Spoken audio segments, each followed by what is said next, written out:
હા હા, જે બી હોય વાંધો નથી તમે.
जय जिनेन्द्र मैम। जय जिनेन्द्र। मैम मेरे फोन में आपका फोन भी नहीं लग रहा था मैम, और नॉर्मल कॉल तो नहीं लग रहा था, और व्हाट्सएप कॉल पे भी मैंने किया अभी वो लिंक को हाँ, पूछने के लिए कौन से लिंक पे ज्वाइन करना है, और मैं कुछ तो भी। कैसा है? हाँ, और मैम मैंने फोटोज तो लेके रखे पर पीडीएफ भेज नहीं पा रही मैम मैं आपको। कोई बात नहीं, बाद में भेज देना। हाँ मैम। और जो मैंने असाइनमेंट जो आप बोल रहे हैं ना, नोट्स सबके साथ शेयर करने हैं। आपको नेट नहीं है, नेट तो है ना? पीडीएफ मैम क्यों नहीं आपकी आवाज बिल्कुल नहीं आ रही है मैम। पीडीएफ क्यों नहीं भेज सकते हो? पता नहीं मैम, वो सेंड ही नहीं हो रहा है मैम। अच्छा, कोई बात नहीं। और जो आपने कहा ना मैम नोट्स सबको भेजने हैं, वो भी लिख के रखा है, बस उसमें गाथा लिखनी है, वो लिख के मैं आपको भेज दूंगी मैम रात तक। दूसरे फोन से भेजने की कोशिश करती हूँ मैम। हाँ हाँ, कोई बात नहीं। अब प्रेयर शुरू करो। Yes ma'am. नमो अरिहंतानं, नमो नमो, नमो सिद्धानं, नमो नमो, नमो आयर्यानं, नमो नमो, नमो जयानं, नमो नमो, नमो लोये सवसाहुनं, ऐसो पंच नमोकारो, ऐसो पंच नमोकारो, सर्व पावपनाशनो, मङ्गलार्णं च सर्वेसिं परमं हवै मङ्गलम्। शुरू करूं मैम? जय जिनेन्द्र। 2 मिनट वेट कर लेते हो अगर कोई और ज्वाइन कर रहा है तो, हाँ यस मैम। क्योंकि हमने ग्रुप में तो सबको डाला हुआ ही है और फाइनल वो डेट्स वो सभी भी दिया हुआ ही है पहले से। हाँ इसीलिए यस। मैंने पहले से डाल दिया था टाइमिंग्स वो सभी, क्योंकि लास्ट मिनट में डालते हैं तो फिर सबको प्रॉब्लम होती है ना सेटिंग करने का। इसीलिए पहले से ही डाल दी थी, कल का भी अभी डाल दूंगी।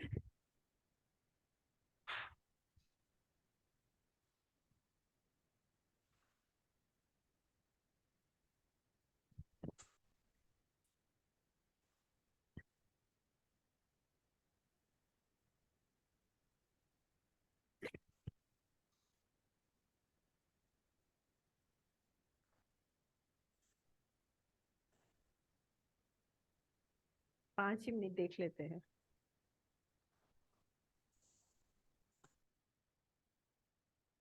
आप अपने ग्रुप में भी मैसेज डाल दो, क्लास स्टार्टेड। मैंने तो मैं ही डाल यस दूंगी। मैम।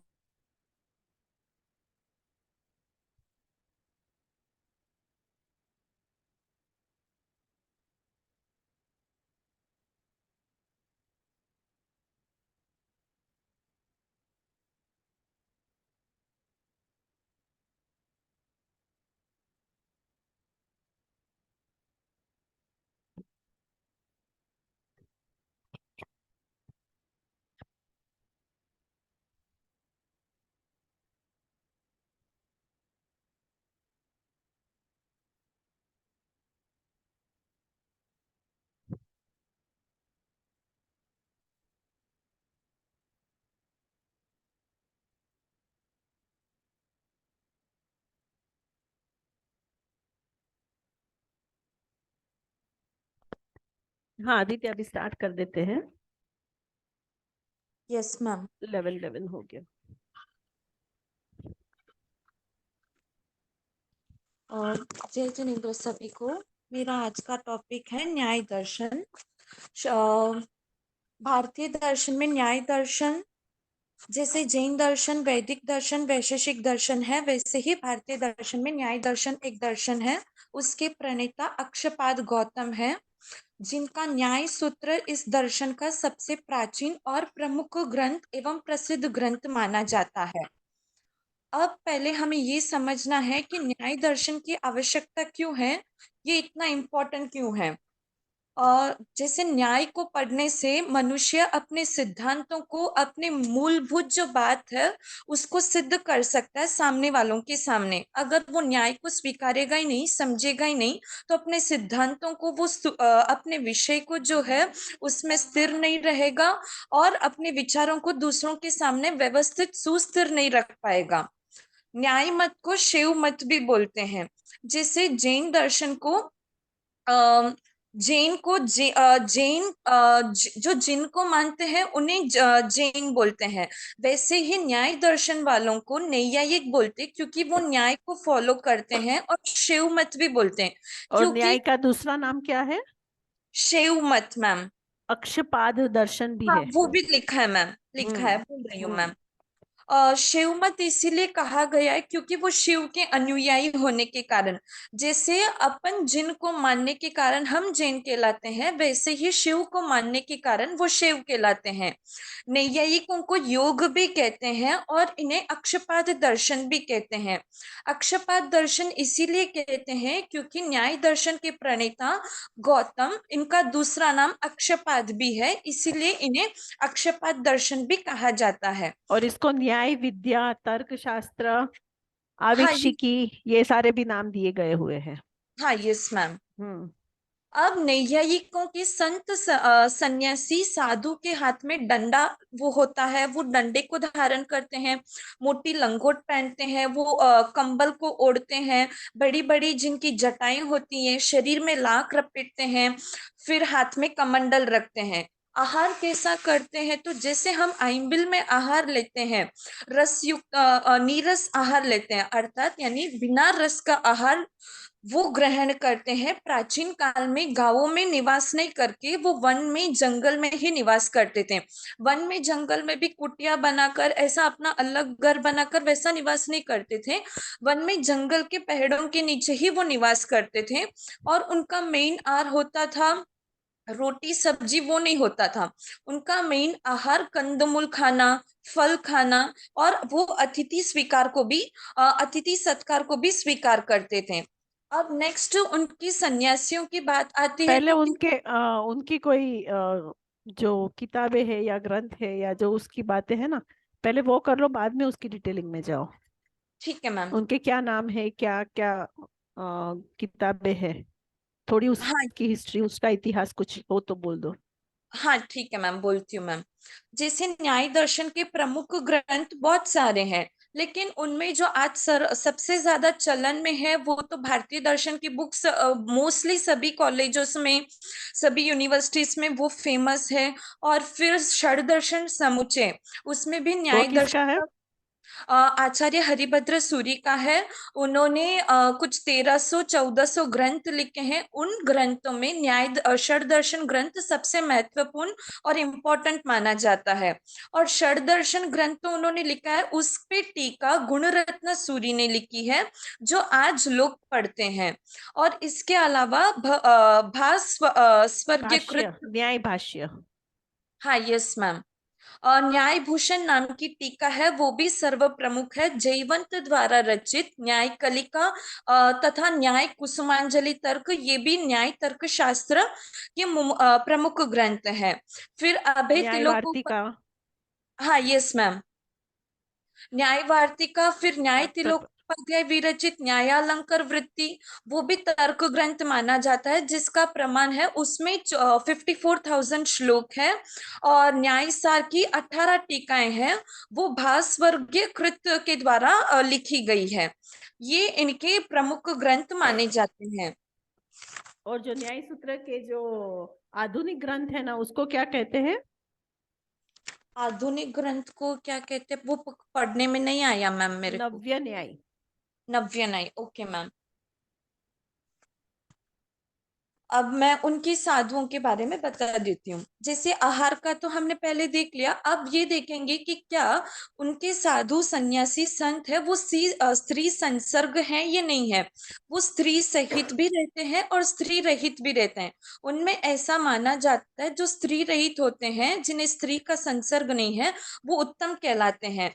और फिर वो पंचांगनी तपते हैं। पंचांगनी यानी चारों बाजू में अग्नि कुंड होती है और ऊपर से धूप तपती है। वो फिर है जैन, जैसे जैन परंपरा में दिगंबर संप्रदाय के संत नग्न हो जाते दीक्षा ग्रहण करने के बाद, उसी प्रकार नैयायिकों के संत भी उत्तम संयम अवस्था को प्राप्त करने के बाद वे भी नग्न हो जाते हैं। और कुछ कुछ उनमें ऐसे भी होते हैं जो कपड़े वगैरह कंबल ओढ़ते हैं, लंगोट रखते हैं। और कुछ कुछ उत्कृष्ट साधना करने वाले नग्न हो जाते हैं। और फिर नेक्स्ट पॉइंट है साधना। उनकी साधना कैसे होती है, जैसे सुबह उनका ब्रश होने के बाद, शौच आदि क्रिया से निवृत्त होने के बाद, पैर हाथ पैर आदि धोने के बाद वे शिव की आराधना करते हैं। शिव की आराधना करते ही उनका ध्यान करते हैं। और शिव का ध्यान करने के पश्चात 3 बार अपने अंग को भस्माग्नि लगाते हैं। ये उनकी मेन साधना है। फिर उनके भक्त, जैसे हम मारसा के पास जाते तो हम मारसा को ये तो वंदना करेंगे, ये तो मथिन वंदामी बोलेंगे। वैसे ही उनके भक्त उनके साधु साध्वियों को ओम नमः शिवाय कहकर उस प्रकार से एक तरह से रेस्पेक्ट देंगे। और फिर जब अपन वंदना करके वापस मारसा से हमें ये आंसर मिलता है, दया पालो इत्यादि, उसी प्रकार उनके भक्तों को उनके गुरु के द्वारा शिवाय नमः कहते हैं। और वो सभा में जैसे अपने साधु संजैनियों के उपदेश देते हैं, व्याख्यान रखते हैं, प्रवचन मालाएं चलती है, वैसे ही उनमें भी सभाएं होती है, वे भी उपदेश देते हैं लोगों को। अब निर्वाण को मानते हैं या नहीं मानते हैं, और नैयायिकों ये का सारी चीजें जो तूने कही ना, अमीन, अभी आपने बोला ना कि क्या होती है, कितनी चर्चा, चर्या कैसी होती है, दिनचर्या क्या होता है, क्या करते हैं पूरे दिन, वो सारी चीजें तो मतलब बाद में हम लोग को करना है। पहले उस दर्शन की डिटेलिंग क्या है, उसमें जो 16 पदार्थ दिए हैं उसका विवरण क्या है, उसका विस्तार क्या है, वो पदार्थ क्या है, वो सारी चीजें पहले हमको जो फिलोसॉफी की है ना, वो सारी इंपॉर्टेंट है। तो वो ओके, सारा वो भी पहला लिखा है मैम, डिस्कस। लिखा है मैम भी। अच्छा, तो ठीक है, तो according to your sequence you can continue. हाँ, ओके मैम। फिर वो निर्वाण को मानते हैं या नहीं मानते हैं। नैयायिकों का ऐसा मत है, जो 12 वर्ष मतलब दीक्षा संयम का पालन करने के बाद अगर वो वेश को छोड़ दे, तो 12 वर्ष के पश्चात वेश छोड़ने के बाद भी उनका ऐसा मानना है कि वो मुक्ति को प्राप्त हो सकते हैं। जरूरी नहीं है कि 12 वर्ष के बाद, 12 साल के बाद उन्हें उसी वेश में रहना है। अब उनके हिसाब से ईश्वर सर्वज्ञ है या नहीं है। उनका ऐसा मानना है, जो भी है शिव के द्वारा रचना की गई है। ईश्वर ही ईश्वर को वो सृष्टिकर्ता जगत के रूप करता। में मानते हैं और संहरणकर्ता के रूप में भी मानते हैं। अब उनका शिव के 18 अवतार मानते हैं। जैसे हम हिंदू लोगों से सुनते हैं कि राम राम ही विष्णु का रूप है, कृष्ण ही विष्णु का रूप है, वैसे ही इनके भी 18 अवतार है और वे सभी पूजनीय हैं। अब दो प्रकार के स्वरूप दिए गए, विकारी और निर्विकारी। विकारी कैसे, जैसे विकारी यानी जो गंगा, स्वर्ग आदि, भस्म, पंचाग्नि आदि को मानते हैं वो विकारी के अंतर्गत आएंगे, और जो निर्विकारी है वे गंगा, स्वर्ग आदि को नहीं मानते हैं। अब इनके आचार वेद चार प्रकार के होते हैं, शिव, पाशुपात, कालमुख और महाव्रत, और इनके भी सब डिविजन्स हैं। और नैयायिकों का ऐसा नियम है कि किसी भी धर्म को फॉलो करने के लिए कि इंसान ब्राह्मण ही होना चाहिए, ये ऐसा ही कास्ट का होना चाहिए, ऐसा कुछ नहीं है। उनमें सबसे पहली प्रायोरिटी ये देखी जाती है कि उस इंसान में कितनी भक्ति है। अगर वो भक्तिशील है शिव के प्रति, तो वो नैयायिक को फॉलो कर सकता है, वो नैयायिक के अंतर्गत आ जाता है। अब वो चार प्रमाण को मानते हैं नैयायिक लोग। चार प्रमाण ये होंगे, प्रत्यक्ष, अनुमान, उपमान और आगम। पहले उनके हिसाब से प्रमाण की परिभाषा देखेंगे। उनके हिसाब से प्रमाण वो है जो अर्थोपलब्धि के द्वारा प्रमाण ज्ञान होता है, उसे प्रमाण माना है। जिसके द्वारा हमें ज्ञान उत्पन्न हुआ है, उस ज्ञान को जानने के कारण हमें जो जिज्ञासा होती है, उसे प्रमाण माना है। और उनके हिसाब से ये भी प्रमाण है इंद्रिय पदार्थ के साथ सन्निकर्ष संबंध, जैसे दीपक, शब्द आदि अचेतन पदार्थ ज्ञान की उत्पत्ति में जो कारण होता है, जो जिज्ञासा होती है, वो प्रमाण है। मतलब जो फिर इंद्रियों के द्वारा प्राप्त ज्ञान होता है, जो कभी यस झूठा नहीं मैम, हो सकता, जिसको आप एक्सपीरियंस कर रहे हो, जिसको आप हाँ, हाँ देख रहे हो, तो ये वो प्रमाण प्रत्यक्ष। है। अब ये जो चार प्रमाण को मानते हैं, सबसे पहले तो प्रत्यक्ष प्रमाण है। अक्षपाद गौतम ने प्रत्यक्ष प्रमाण की ये डेफिनेशन दी है, जो अव्यभिचारी अर्थात जो संशय, विपर्य, दोषों से रहित जो ज्ञान होता है, वो ज्ञान अव्यभिचारी ज्ञान होता है, और वही प्रत्यक्ष ज्ञान माना है। उसके दो भेद हैं, अयोगी प्रत्यक्ष और योगी प्रत्यक्ष। अयोगी प्रत्यक्ष के भी दो भेद हैं और योगी प्रत्यक्ष के भी दो भेद। पहले हम ये देखेंगे कि अयोगी प्रत्यक्ष किसे कहते हैं। इंद्रिय सन्निकर्ष से जो ज्ञान होता है उसे अयोगी प्रत्यक्ष कहते हैं। उसके दो टाइप्स हैं, और निर्विकल्प कहीं कहीं और आपको इसका नाम लौकिक और अलौकिक भी मिलेगा, लौकिक प्रत्यक्ष, अलौकिक प्रत्यक्ष। हाँ यस मैम, ये भारतीय दर्शन में पढ़ा मैम मैंने। या और अयोगी प्रत्यक्ष क्योंकि को कोई कोई दूसरी किताबें भारतीय दर्शन उठा के पढ़ेगा तो फिर आपका जो होगा वो मिसमैच होगा ना, इसीलिए दोनों बोल देंगे तो वो क्लियर उन लोग को याद ध्यान में रहेगा। निर्विकल्प को लौकिक और सविकल्पक को लोकोत्तर भी कहते हैं। निर्विकल्पक यानी वस्तु के स्वरूप मात्र का भास होना, उसका ज्ञान करवाना ही निर्विकल्पक है। इसमें इंद्रिय सन्निकर्ष आदि सबसे पहले उत्पन्न होती है। और सविकल्पक में वाचक और वाच्य के संबंध का उल्लेख करने वाले शब्द सविकल्पक होंगे। अब जैसे ये प्रीति मैम है, ये हेमा दीदी है, यहाँ पे वाचक संज्ञा का रोल प्ले करेगा, वाच्य जिसे कहा जाता है। अब जैसे मैंने कहा देवदत्त है, दंडा है, रूम है, प्रीति मैम है, हेमा दीदी है, तो यहाँ पर प्रीति मैम एग्जाम्पल के लिए, तो यहाँ पर प्रीति शब्द वाच्य होगा और प्रीति मैम जो व्यक्ति है वो वाचक होगा। और योगी प्रत्यक्ष उसे कहा जाएगा जो दूरवर्ती, जो बहुत दूर है, जैसे इंडिया से अमेरिका, यूएसए, थाईलैंड आदि बहुत दूर है। फिर आज से पहले 10 पूर्व, जैसे भगवान के भवों का वर्णन करते हैं, 27वें भव में उनके पहले भव का वर्णन। और जो सूक्ष्म स्वभाव वाले अतीन्द्रिय पदार्थ को जो जानता है उसे योगी प्रत्यक्ष कहेंगे। इसके भी दो भेद हैं, युक्त योगी प्रत्यक्ष और वियुक्त योगी प्रत्यक्ष। युक्त योगी प्रत्यक्ष उन्हें कहा जाएगा जिसकी चित्त की एकाग्रता सबसे उत्कृष्ट मानी जाती है, किसी भी प्रकार के मन में चंचलता नहीं होती है, और जिसमें ईश्वर आदि, आत्मा, मन आदि सहकार्य हेल्प होंगे। वो जो इनके द्वारा संपूर्ण ज्ञान का परिज्ञान होता है उसे योगी प्रत्यक्ष के अंतर्गत लेंगे। इसमें शब्द आदि सन्निकर्ष इंद्रियों का ज्ञान नहीं होता है, क्योंकि जहाँ शब्द होंगे वह मन की चंचलता होगी, वह मन की एकाग्रता नहीं होगी। इसीलिए इस योगी प्रत्यक्ष में शब्द आदि नहीं होते हैं, क्योंकि शब्द होने से समाधि का भंग भी होता है, ऐसा नैयायिकों का मत है। और फिर आता है वियुक्त योगी प्रत्यक्ष, उन्हें कहा जाता है जिनमें इंद्रिय सन्निकर्ष का ज्ञान प्रमुख होता है। ये हर किसी साधक को हो सकता है, इसमें ऐसा कोई रूल नहीं है कि ये उत्कृष्ट साधना वाले कोई होता है। अब इसमें आत्मा, मन, बाह्य इंद्रियों के द्वारा तथा रूप को देखने के लिए इन चार के सन्निकर्ष से रूप का ज्ञान होता है। अब फिर तीन के सन्निकर्ष से शब्द का ज्ञान होगा। अब तीन सन्निकर्ष वो है आत्मा, मन और श्रोतेंद्रिय। अब दो के सन्निकर्ष से सुख की अनुभूति होगी, आत्मा और मन के सन्निकर्ष से सुख की अनुभूति होगी। और फिर दूसरा उनका प्रमाण है अनुमान। अनुमान अनुमान यानी कोई अंदाजा। जनरली हिंदी का अगर अर्थ देखें, अनुमान किसे कहते, तो हम ये अंदाजा लगाते कि शायद अनुमान का अर्थ कोई गेस करना, अंदाजा लगाना, बट नैयायिकों का कुछ अलग मतलब है। अनुमान शब्द ल्युट प्रत्यय से बना है और उन अनु शब्द का पहले तो अर्थ ये होता है पश्चात, बाद में, और मान का अर्थ होता है ज्ञान। यानी अनुमान प्रत्यक्ष पूर्वक होता है, पश्चात पूर्वक होता है। प्रत्यक्ष के पश्चात जो हमें ज्ञान होता है उसे अनुमान कहते हैं। अनुमानम तु, एग्जाम्पल? हाँ, उसके तीन उसमें लिए मैं बोलती हूँ। अनुमान के तीन क्लासिफिकेशन है। पहला है पूर्ववत अनुमान, दूसरा है शेषवत अनुमान, तीसरा है सामान्य तो दृष्ट अनुमान।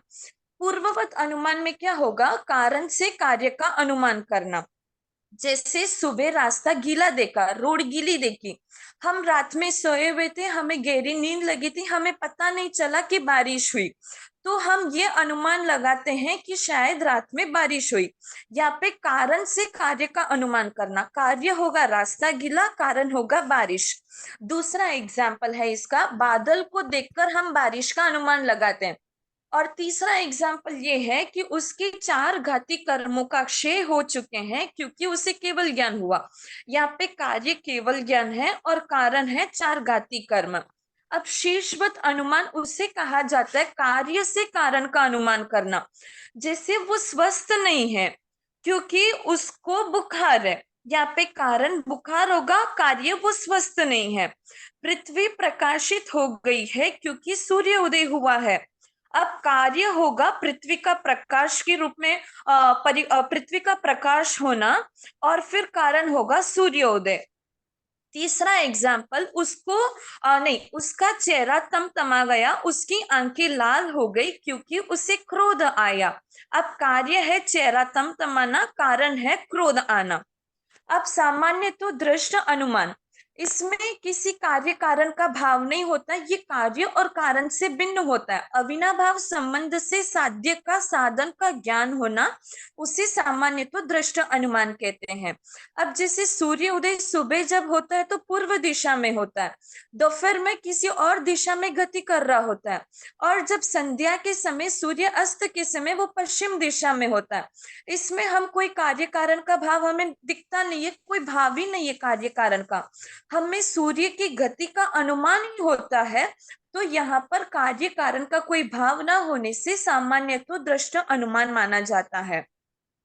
और इसका एक और एग्जाम्पल भी है, जिसे किसी बगुले को देखकर हम ये सोच सकते हैं कि यहाँ जलाशय का अनुमान करना। यहाँ पे कोई कार्य भी नहीं है, कोई कारण भाव भी नहीं है। और फिर उनका तीसरा है उपमान। उपमान यानी किसी का किसी वस्तु, किसी प्रसिद्ध वस्तु का अप्रसिद्ध वस्तु से तुलना करना। प्रसिद्ध वस्तु के साधर्म्य समानता से एक नई वस्तु का ज्ञान प्राप्त करना ही उपमान है। जैसे एक सेवक अपने स्वामी के अंडर में काम करता है और स्वामी ने उसे आज्ञा दी है कि जाकर गवई लेके आओ, तो फिर वो स्वामी को क्वेश्चन करता है कि गवई क्या होता है, क्योंकि सेवक को गवई पता नहीं है। तो स्वामी ने कहा गवई गाय के सदृश होता है। वो वन में जाता है, उसे गाय के सदृश जो दिखता है, तो वो सोचता है, उसे स्मरण होता है यही स्वामी ने कहा है, शायद यही गवई होगा, और वो उसे लेके आता है। यही अनुमान माना है नैयायिकों ने। अब फिर आगम, चौथा प्रमाण, वो आगम को मानते हैं। पहले हम आगम को जानने के पहले हमें ये जानना होगा आप्त किसे कहते हैं, क्योंकि आप्त के बिना आगम नहीं जाना जाएगा। तो पहले आप तो किसे कहेंगे? वादिदेव सूरि ने कहा है, जिसके द्वारा हमें वस्तु का यथार्थ बोध होता है, वस्तु का यथार्थ रूप जो जैसा जानता है वैसा ही कहता हो, वो आप्त पुरुष होगा। आप्त पुरुष को नैयायिकों ने भी जैनियों की तरह, जैन दर्शन की तरह विश्वसनीय माना है। आप्त के शब्दों को सुनकर जो श्रोता को यथार्थ ज्ञान होता है, उसे आगम कहते हैं।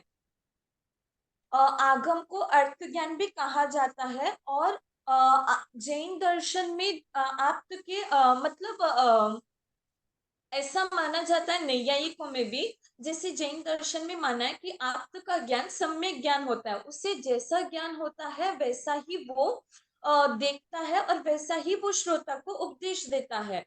लेकिन मिथ्या कारण के भी दो भेद होते हैं, एक तो राग द्वेष और दूसरा मिथ्या ज्ञान। और फिर कषाय की वजह से भी वो अपना ज्ञान दूसरों को यथा व्यवस्थित रूप से नहीं बोल पाता है।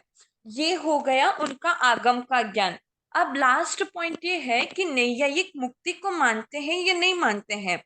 वो मुक्ति को स्वीकार करते हैं, पर कब स्वीकार करते हैं? उनका ऐसा मानना है कि मोक्ष में सुख का भी अभाव है। अब जैसे जहाँ पे सुख होगा वहां पे दुख का भी अभाव हो सकता है, दुख की भी उत्पत्ति हो सकती है।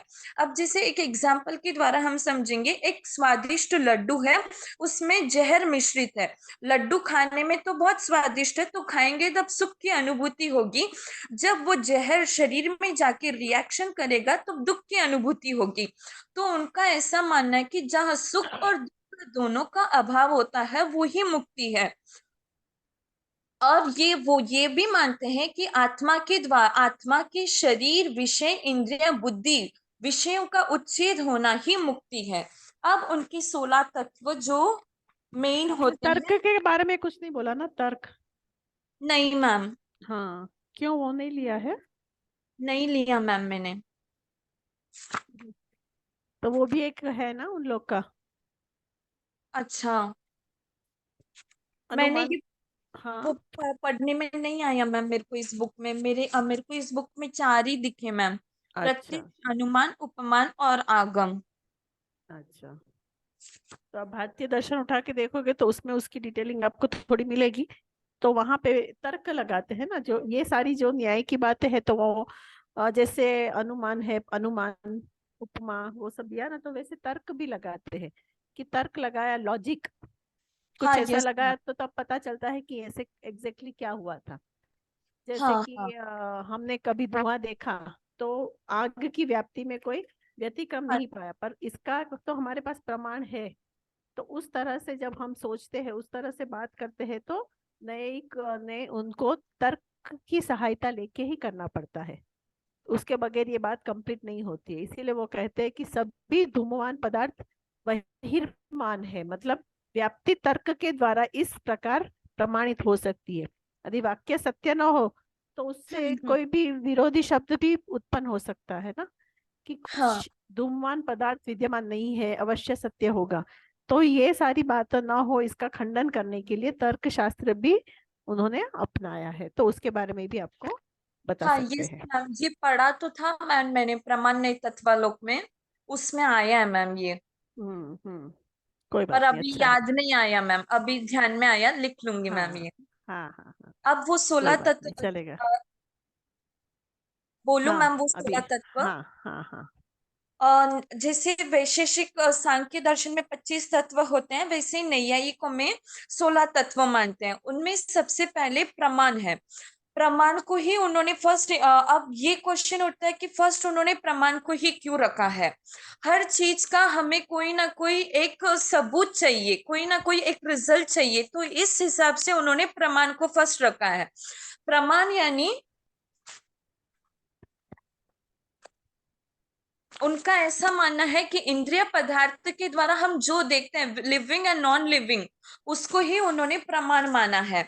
अब फिर दूसरा है, उन्होंने प्रमेय लिया है। प्रमाण से उत्पन्न होने वाला ज्ञान विषयभूत पदार्थ प्रमेय कहलाता है। अब जैसे मुझे ये ज्ञान हुआ कि यहाँ पे एसी है, यहाँ पे रिमोट है, तो ये प्रमाण से उत्पन्न हुआ, इंद्रियों से उत्पन्न हुआ, और उस उत्पन्न होने वाले ज्ञान विषयभूत पदार्थ को उन्होंने प्रमेय लिया है। अब थर्ड इन्होंने लिया है संशय। प्रमेय के 2 संशय एग्जाम्पल दे सकते हैं? प्रमेय प्रमेय के के उन्होंने बहुत सारे एग्जाम्पल, मतलब 12-15 कुछ दिए हैं इसमें, भारतीय भारतीय दर्शन में। तो शरीर होता है, शरीर जो जीव के सभी व्यापारों को, इंद्रियों का तथा सुखों का आश्रय है। फिर रूप, रस, गंध, वर्ण, स्पर्श, जो सब हम इंद्रियों से प्राप्त करते हैं ना, जिसका भी, तो वो हाँ सारे ये प्रमेय की हैं। हाँ। फिर और आएगा कि बुद्धि, जिस ज्ञान से हमको ये सारी चीजें समझ में आती है, ये सब समझ में आ रही है। हाँ, उपलब्धियां भी होती है, उसको उसको भी प्रमेय। प्रमेय कहा है। फिर मन, जो अंतर्दृष्टि का अंतःकरण है ना, उससे हाँ हमको सुख और दुख की प्राप्ति होती है, तो ये भी प्रमेय का ही विषय है, तो इसे भी हाँ प्रमेय ही कहते हैं। तो इस तरह हाँ से बहुत सारे, फिर उसका क्या फल आता है, क्या रिजल्ट है, मतलब कंटिन्यूअस जो प्रोसेस होता है, फिर सुख हुआ या दुख हुआ, तो वो सारे प्रमेय के विषय होते हैं। हाँ। और यहाँ पे ये दिया मैम षड दर्शन में कि प्रमाण का जो फल होता है वो ही प्रमेय है। हम्म। अब जैसे हमने देखा कि ये एसी है, यहाँ पे ये बेडरूम है, यहाँ पे ये फर्नीचर है, हमने देखा, उसके बाद जो रिजल्ट आया उसी उसको ही यहाँ पे प्रमेय माना है। अब हम्म। थर्ड है संशय। संशय हम्म। यानी डाउट। अनेक हम्म। कोटियों में अर्थात विषयों में डोलायमान भाव, झूलने वाले चलित प्रतीति का नाम संशय है। अब हाँ, तो जैसे हमारे जब भी हमारे पास 2 ऑप्शंस कंफ्यूजन रहते हैं होता ना। है। अब जैसे यहाँ पे होगा कि कल मैंने देवदत्त को देखा, आज उसके जैसे ही किसी इंसान को देखता, तो मैं देखती हूँ तो मुझे कंफ्यूजन हो रहा है, कल वाला वो देवदत्त है या आज कोई और देख रही हूँ वो कोई और है। इस यस। प्रकार का जो मन में कंफ्यूजन होता है, जो डाउट होता है, उसे संशय लिया। अब फोर्थ है प्रयोजन। जो हमारा साध्य, जिसे हम सिद्ध करना चाहते हैं, उस इष्ट फल को प्रयोजन कहते हैं। यानी प्रयोजन को इंटेंशन, जो हमारा इंटेंशन है उसको सिद्ध करना, लोगों के सामने हमें प्रूव करना, वो ही उसे प्रयोजन का है। अब फिर फिफ्थ आता है दृष्टांत, जिससे वादी और प्रतिवादी निर्विवाद रूप से स्वीकार करता हो, ऐसे निर्देशन उदाहरण को दृष्टांत का है। अब जैसे वादी और प्रतिवादी दोनों है। अब एक बोलता है कि सूर्योदय पश्चिम में होता है, एक बोलता है सूर्योदय पूर्व में होता है, लेकिन जब वो दोनों ही एक ही बात पे अड़े हुए रहते हैं, नहीं सूर्योदय तो पूर्व में ही होता है, दोनों एक बात को सिद्ध करते हैं, तो उसे दृष्टांत के रूप में लिया जाएगा। नहीं तो एक वादी कोई और मानेगा कुछ और दूसरा वादी प्रतिवादी किसी और बात को मानेगा, तो वो दृष्टांत में फिट नहीं होगा। अब दूसरा एग्जाम्पल ये भी होता है कि पर्वत अग्निमान है क्योंकि यहाँ पे धुआं। धूम है, हाँ, तो तो ये धुआं है वादी तो और वो कहाँ से है? प्रतिवादी दोनों को मान्य है। अब फिर कोई इनका कोई सिक्स्थ अगर कोई कहेगा कि ये चूल्हे का है, चूल्हे का दृष्टांत दिया कि गैस के वहां से धुआं आया, और कोई कहेगा कि ये चूल्हे के संबंध में तो यह ये नहीं है, तो मतलब वो दोनों अलग अलग रहेंगे तो नहीं होगा, पर वो दोनों धुआं मानेंगे, तो वो सारा दृष्टांत के रूप में हम लोग ले सकते हैं। और सिक्स्थ वाला इनका तत्व है सिद्धांत। सभी दर्शन वालों को स्वीकृत अपने अपने शास्त्र आदि सिद्धांत कहे जाते हैं। मतलब सभी दर्शन के अपने अपने प्रिंसिपल्स है, अपने अपने रूल्स एंड रेगुलेशन है। सेवंथ है अवयव। अनुमान के अंगभूत पक्ष आदि अवयव है। अनुमान का एक पार्ट जिसे हम कह सकते हैं, उसे इन्होंने एक तत्व के रूप में लिया है। फिर एट्थ वाला है तर्क। संदेह के बाद होने वाले विधि पूर्वक संभावना प्रत्यय को तर्क कहते हैं। डाउट होने के बाद हमें जो कैसे बोलूं, डाउट होने के बाद हमें जो हमारी जो भाव रहता है, ऐसा भी हो सकता है, ऐसा भी नहीं हो सकता है। कल्पना, उसको कल्पना बोलते हैं, जो हम लोग इमेजिनेशन करते हैं ना, कल्पना करते हैं, फिर जो हाँ ये तर्क यूज करते हैं। हाँ। अपने जैन दर्शन में इसे इहा के रूप में भी लेते हैं। और समझ रही फिर वही धारणा। इनका नाइन्थ तत्व है निर्णय। तर्क के द्वारा संभावित पदार्थ के यथार्थ निश्चय को निर्णय। अपने जैन दर्शन में इसे अवाय कहते हैं कि हाँ ये सांप नहीं, ये रस्सी ही है। इस प्रकार का जो कंफ्यूजन होने के बाद हम एक चीज को डिसाइड कर पाते, उसका राइट डिसीजन को इन्होंने निर्णय कहा हाँ, है। मतलब संशय जब दूर हो जाता है ना, फिर हाँ निर्णय ये पर जब हम पहुंचते हैं, तो उसे सिद्धांत, उसे निर्णय कहते हैं। तो इस सिद्धांत पर पक्ष और विपक्ष की सभी युक्तियों पर विचार किया जाता है, और आवश्यक ये इट इज वेरी इंपॉर्टेंट कि संशय जो है उसका निराकरण हो जाए, हो तो ही वो जाएगा, हाँ फाइनल होता है। फाइनल होगा। फिर 10वां तत्व उन्होंने वाद माना। तत्व निर्णय के लिए गुरु के साथ चर्चा करने को वाद कहते हैं। अब मतलब जो जिस चीज का हमें कंफ्यूजन है वो गुरु के सामने उसकी चर्चा करना, और उन्होंने जो वो बराबर जो गाइड करते हैं उस चीज को स्वीकार करना, वो वाद के अंतर्गत माना। फिर 11th है जल्प, प्रतिवादी को वहाँ पराजित वाद और करने। वादी दोनों हो सकता है, हाँ, प्रतिवादी यस, भी हो सकता है, कि यस उसका मैम। काउंटर रिप्लाई भी हो सकता है, पर उन सबको देखने के बाद क्या डिसीजन फाइनल होता है उसके बारे में बात चल रही है। हाँ, हाँ, 11th बराबर। वाला है जल्प, प्रतिवादी को पराजित करने की इच्छा से शास्त्रार्थ करने को जल्प कहते हैं। अब जैसे कभी कभी खुद को जीतने के लिए हम दूसरों के सिद्धांत को झूठा भी साबित करते हैं कि नहीं नहीं ये ऐसा ही है, नहीं नहीं ये ऐसा ही है, इस प्रकार को जल्प कहते हैं। फिर 12th मतलब वाला उनका है इंटेंशन खाली एक ही रहता है कि मुझे कि जीतना मुझे है, जीतना विजय है प्राप्त बस। करनी है। तो हाँ, कुछ हाँ, भी हो, अपना अपनी जो बात है, अपना जो वाद है, उसी को सत्य कैसे भी करना है, तो उसको जल्प कहते हैं।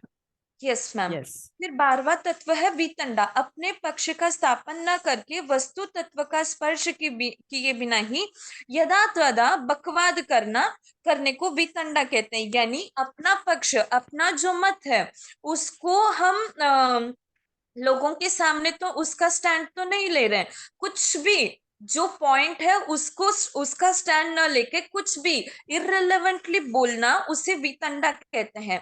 और फिर 13th है हेत्वाभास, जो हेतु की तरह प्रतीत होता है पर हेतु नहीं होता है, उसे हेत्वाभास का है।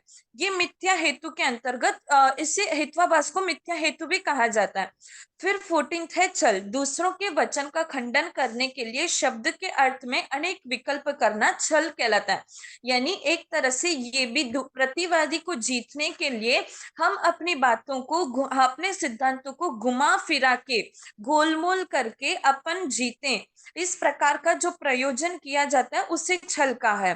फिर 15th है जाति, मिथ्या इसका दूषण। एग्जाम्पल, किसका छल मैम, का कोई छल का एग्जाम्पल? क्या मैम, किसका एग्जाम्पल मैम?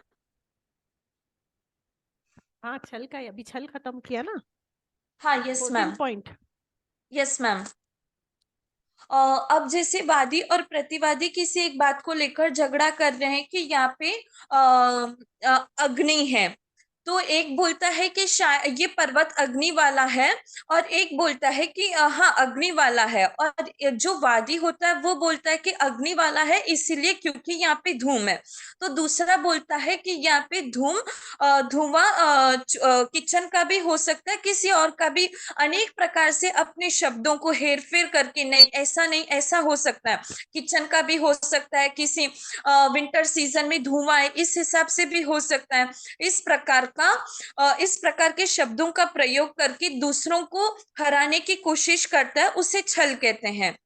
फिर और छोटे 15। बच्चों को भी हम कुछ बात में बेला फुसला के उसको समझा देते हैं ना, हाँ, तो यस मैम। उस अब जैसे कोई खाना नहीं खाता तो बोलते हैं कि काला बाबा आके खा लेगा तुझे, उसे डराते हैं, अंधेरा होता है तो डराते हैं कि यहाँ पे काला बाबा है, इस प्रकार। और वो फिर सारा 15। छल के नीचे आता है। हाँ, 15th पॉइंट है जाति, मिथ्या दूषणों को जाति कहते हैं। मैम मुझे ये नहीं पता मैम, इसे। मतलब जाति शब्द यहाँ एक विशेष अर्थ में यहाँ पे बोला गया है, कि यहाँ दूसरे प्रकार का कोई दुष्ट और उत्तर भी जब रहता है, जब वादी करते हैं ना, वादी होते तो उनका दोष होता है, पर दोष रहित जब खंडन करते हैं, वहां पे कोई दोष नहीं है, कोई रॉन्ग इंटेंशन नहीं है, पर खंडन करना है और अपना मंडन करना है, तो जो वो होता है ना, उसकी सहायता लेता है, अनुमान की सहायता लेके वो करता है, तो उस अनुमान को जाति कहते हैं। वहां पे कोई वो वादी की वो होती है, पर उसका उसमें कोई दोष नहीं होता है, उसमें कोई रॉन्ग इंटेंशन नहीं होता है, तब उसको जाति कहते हैं। कि मान लीजिए कि एक अनुमान के शब्द अनित्य है, ओके, क्योंकि यह घट की भांति एक कार्य है। जब हम शब्द बोलते हैं तो उसका कोई ऐसे एग्जिस्टेंस नहीं होता है, बराबर, कोई Yes, वो वस्तु के जैसे या बोतल के जैसे, मोबाइल के जैसे उसका कोई ऐसा एग्जिस्टेंस नहीं होता है। उसी तरह अब यदि अनुमान का खंडन करने के लिए कोई कहे कि नहीं शब्द नित्य है, तो यह एक अशरीरी है, तो यह एक जाति हो गई, क्योंकि वहां उसका एग्जिस्टेंस नहीं है, हाँ, तो ये जाति के नीचे आ जाएगा। मतलब जहाँ जिसका एग्जिस्टेंस नहीं होता वो हम्म। जाति के नीचे आएगा। हाँ, क्योंकि यह नित्य तो है और अशरीरी में कोई उसकी व्याप्ति संबंध नहीं है। जैसे हाँ, मतलब उसको शरीर नहीं है, उसका एग्जिस्टेंस नहीं है, पर फिर भी वो है, तो उसके वो अंदर वस्तु के अंदर नहीं आता, वो जाति के अंदर आ जाता है। ठीक है समझ में मैम। आया? हाँ, यस मैम। और 16th लास्ट उनका तत्व है निग्रह स्थान, यानी जिसके कहने पर वक्ता का पराजय हो, वक्ता हार जाए, उसकी पराजय हो जाए, उन्हें निग्रह स्थान कहा जाता है। ये इन 16 तत्वों को वो मानते हैं और न्याय दर्शन में ये निग्रह स्थान के दो कारण होते हैं। एक ओ, तो होता है गलत ज्ञान और दूसरा होता है अज्ञान। हाँ, तो जब कोई वादी अपनी या अपने विपक्ष की युक्तियों को गलत समझाता है या समझ ही नहीं सकता है, तो ऐसी स्थिति में पहुंच जाता है जहां उसे हार माननी पड़ती है। और जब विवाद विवाद में कोई प्रतिज्ञा या हेतु को बदलता है, तो दोषपूर्ण उसकी युक्तियां की सहायता लेता है। फिर बाई हुक और बाई क्रुक उसको बस वो जीतना है ना, तो हाँ, यह हाँ, भी पराजय होने का कारण है, उसको भी निग्रह स्थान कहते हैं। हाँ, यस मैम। और लास्ट में ये बोल के कंक्लूड करना चाहूंगी कि इन 16 तत्वों को मेन रूप में वो मानते हैं, उनके मेन तत्व ये 16 माने जाते हैं। और इन 4 प्रमाण में जैन दर्शन उनके प्रत्यक्ष प्रमाण का लक्षण जो होता है उनका खंडन करता है। बाकी अन्य दर्शन वाले इनके प्रमाणों का कोई खंडन नहीं करता। सिर्फ जैन दर्शन एक ऐसा दर्शन है जो इनके प्रत्यक्ष प्रमाण के लक्षण का खंडन करता है। क्यों मैम, खंडन आई करता होप है? You are satisfied with my yes, presentation, ma'am. Yes, very much satisfied, very much, very nicely you have done. और आपने बोला था कि आपने इसको बारे में कभी पढ़ा ही नहीं है, फिर भी इतनी मेहनत करके, मतलब I feel you are so lucky कि ये सारी बात जो आपका इनकम्प्लीट वो था देव दर्शन में से, तो उसमें से आप इसको भी मास्टर कर पाए, क्योंकि हाँ, इसको भी आपने एकदम अच्छे से पढ़ लिया। अभी देखो एग्जाम पॉइंट ऑफ व्यू से हम कितना दे सकते हैं, क्या दे सकते हैं, ये बात इंपॉर्टेंट नहीं है, पर आप एक दर्शन के का जो ज्ञान होना चाहिए आपको, आज नहीं तो कल जब आप दीक्षा लोगे तो ये सारी चीजों का जो आपको पता होना चाहिए, तो I feel in that way आपको भी सेटिस्फेक्शन लग रहा होगा कि हाँ चलो, हाँ, yes, अभी मैम। मुझे ये चीज भी पता हो गई। कोई भी कोई पूछेगा तो क्या है प्रत्यक्ष प्रमाण, क्या है अनुमान, क्या है तर्क, क्या है, मतलब ये सारी चीजें दर्शन के हिसाब से, न्याय दर्शन के हिसाब से क्या है, वो सारी आपको समझ में आ गई, तो उसके लिए भी आपको बहुत सारा कॉन्फिडेंस आ गया होगा।